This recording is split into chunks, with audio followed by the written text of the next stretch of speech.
Hello friends, and welcome to another Ghoulish Guide. Now, we saved this achievement for the very end, as it was the hardest one to get by far.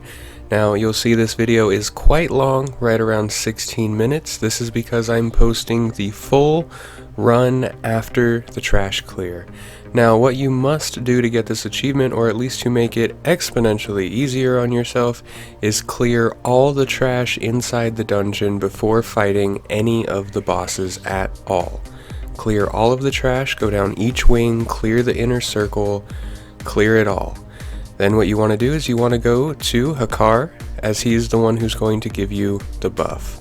Now, the achievement says you must defeat Hakar, you must defeat the dealer, and you must defeat the final boss, while at least one party member is afflicted with corrupted blood.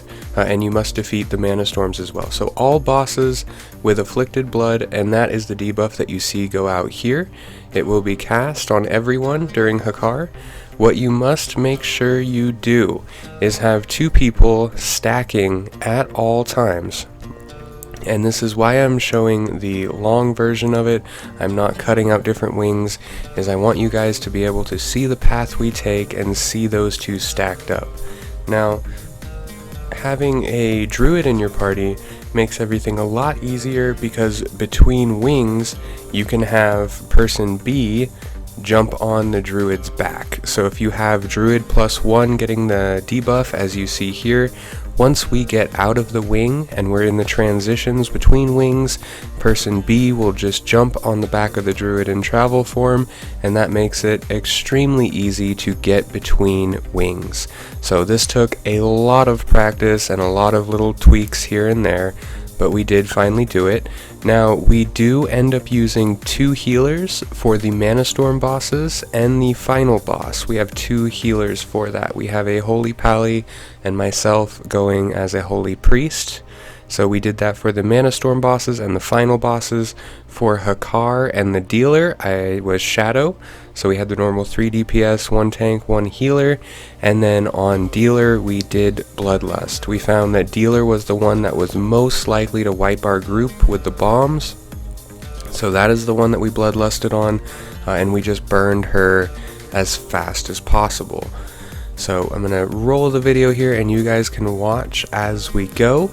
There are a lot of things to look out for here, but it should be very easy if you have all of the trash cleared first. You just want to make sure that those two people that have the debuff stick together constantly. Now, there are a couple parts, like during the Mana Storm fight and during the dealer fight, that you will see we have a third person, usually myself, just pick up the buff in case it is dropped off when dealer sends someone up in a teleporter.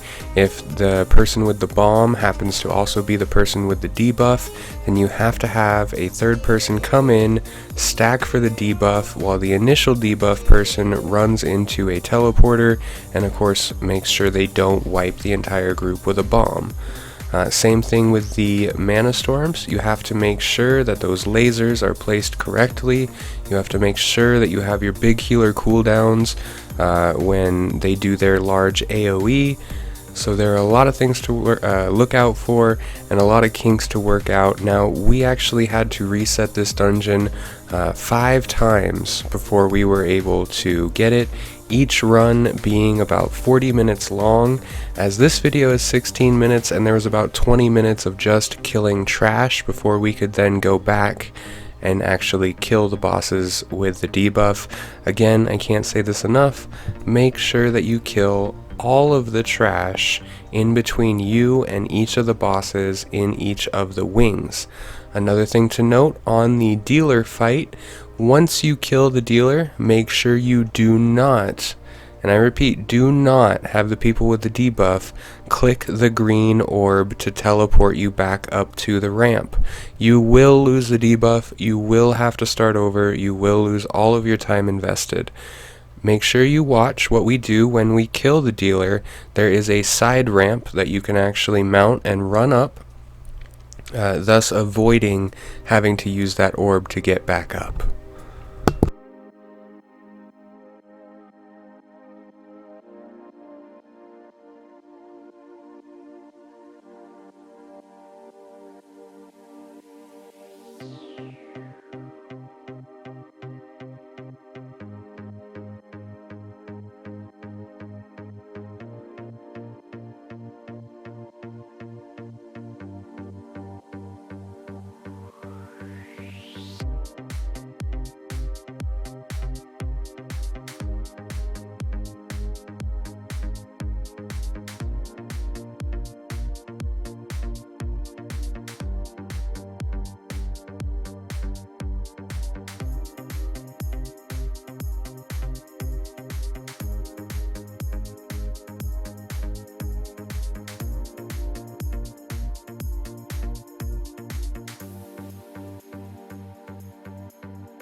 Alright, and once you've finally made it to the last boss, it is easiest to have everyone stack up in a line down the center of the room. When he does his fists, he's going to strike AoE in the front line. Everyone just moves back a little bit if they're positioned in the front. When he does his left and right, it is very, very easy if you're all stacked in the middle, as you'll see here, to do that coordination of moving from the front to back, from the left to right, and then from right to left. Now you see here we put out markers. Now these markers are going to be where the portals are going to spawn. This is the most important thing. What we did is we did it in 2 turns. So we did both of the back portals with one group having 3 people, and we did the other group having 2 people, and then next time around we did both of the front portals with the same group. Now you have to make sure that your debuff people do stack tight, because once you go through the portal, kill the ad, and click the totem, you have to be sticking together when you get yanked back to the main platform. Another thing is, if one of you gets the debuff that drops that purple ball that you see, you have to make sure that you know, is my partner going to run to the left, or is my partner going to run to the right? Because if one of you runs left, one of you runs right, the entire 40 minutes you spent to get here is wasted off of that little one person moved left, one person moved right. So you have to make sure every single step you take throughout this 40 to 45 minute experience is 100% coordinated.